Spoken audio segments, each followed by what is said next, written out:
Hey, hello. May nagpadala sa akin ng regalo through Shopee. Ah, din, sa pangalan ng asawa ko. Galing to doon sa sa aking napakagandang hipag.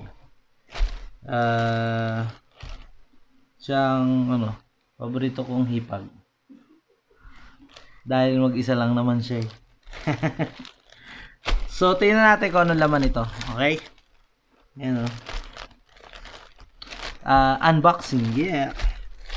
Unboxing surprise gift from favorite hipag.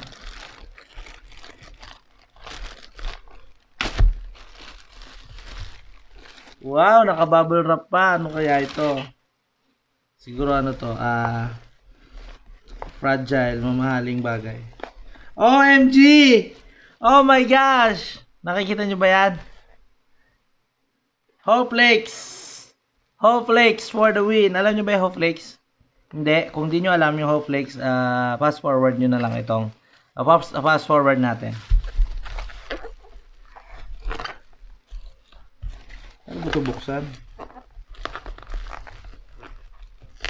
Go.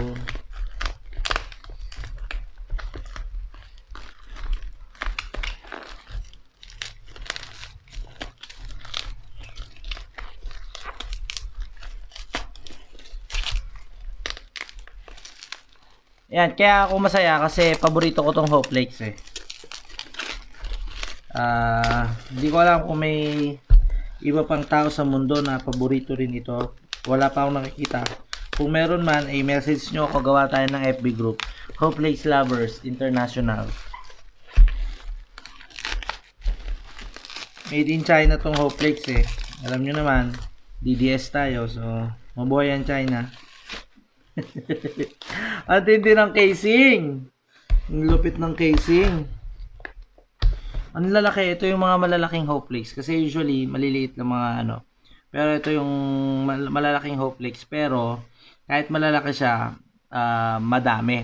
Usually kasi pag malalaki, pa isa-isa lang, ganyan. O kaya isang bultong pa ganun. Ito yung malalaking bilog, pero madami siya. So, magbukas tayo ng isa para makita ninyo kung ano yung Hopeflakes. O, yun, mabilis lang buksan. Astig.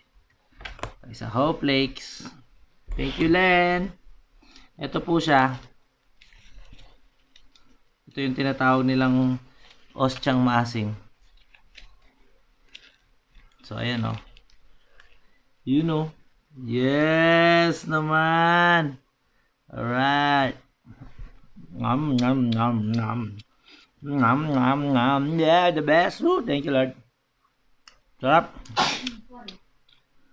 Thank you, Len. Ikaw talaga ang paborito kong hipag. Thank you.